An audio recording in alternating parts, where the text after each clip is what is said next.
Uhali gani mtazamaji, hujambo na karibu katika taarifa za kimichezo ambazo tunaendelea kukuandalia na kuweza kukusogezea mezani kwako kukujuza kile cha kimichezo ambacho kimeweza kujiri katika anga la kitaifa kuhusiana na klabu ya soka ya Wekundu wa Msimbazi. Na kama ni kwa mara yako ya kwanza unaweza kujiunga nasi, tukukumbushe kubonyeza alama ya subscribe iliyoko chini ya video yako kuhakikisha kwamba hupitwi na matukio na taarifa mbalimbali za kimichezo ambazo zimejiri na kugonga vichwa vingi vya habari hapa nchini Tanzania. Hakikisha umekwisha kubonyeza alama ya subscribe.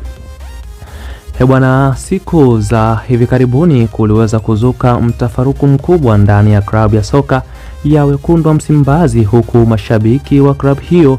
wakishinikiza viongozi wa juu ndani ya klabu ya Wekundu wa Msimbazi waweze kujiuzuru na kuweza kupisha nafasi kuachia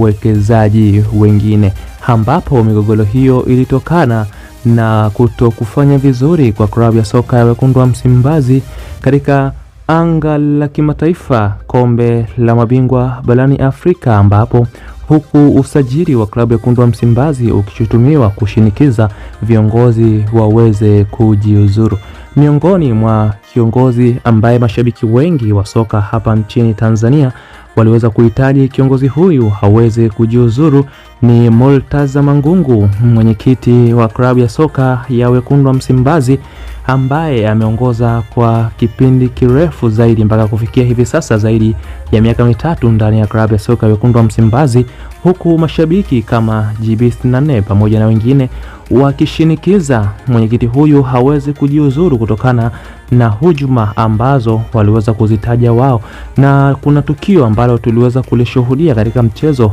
wa kimataifa wa klabu ya Wekundu wa Msimbazi uliotoa sare ya 2-2, huku mshabiki wa Wekundu wa Msimbazi akiweza kumtupia mkono pamoja na kuweza kumdhihaki Mangungu,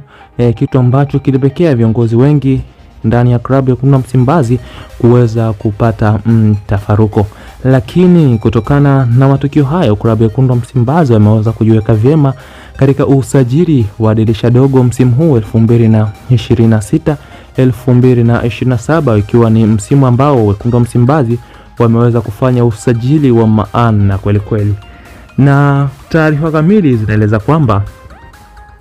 mwenyekiti huyo wa klabu ya soka ya Wekundu wa Msimbazi, Murtaza Mangungu, ameweza kufanya maboresho ndani ya klabu ya soka ya Wekundu wa Msimbazi pamoja na management nzima kwa ujumla juu ya mambo ambayo mashabiki walikuwa wakiyapigania, ikiwemo utoaji kadi za wanachama ndani ya klabu ya soka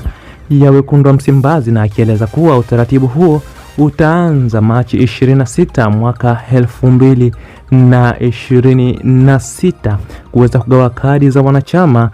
kutoka kwenye uongozi wa matawi mpaka kufika kwenye level za juu za uongozi kwa ndani ya klabu ya soka ya Wekundu wa Msimbazi. Mangungu anaendelea kusalia iwapo management ya klabu ya soka ya Wekundu wa Msimbazi. Maoni yako ni yapi wewe kama mtazamaji? Maoni yako ni yapi wewe kama mshabiki? Usisite kutuachia maoni yako hapo chini sehemu ya comment, na pia tukukumbushe usisahau kusubscribe kwa wewe ambaye bado hujaweza kubonyeza alama ya subscribe. Asante kwa kuwa nasi, asante kwa kutufuatilia.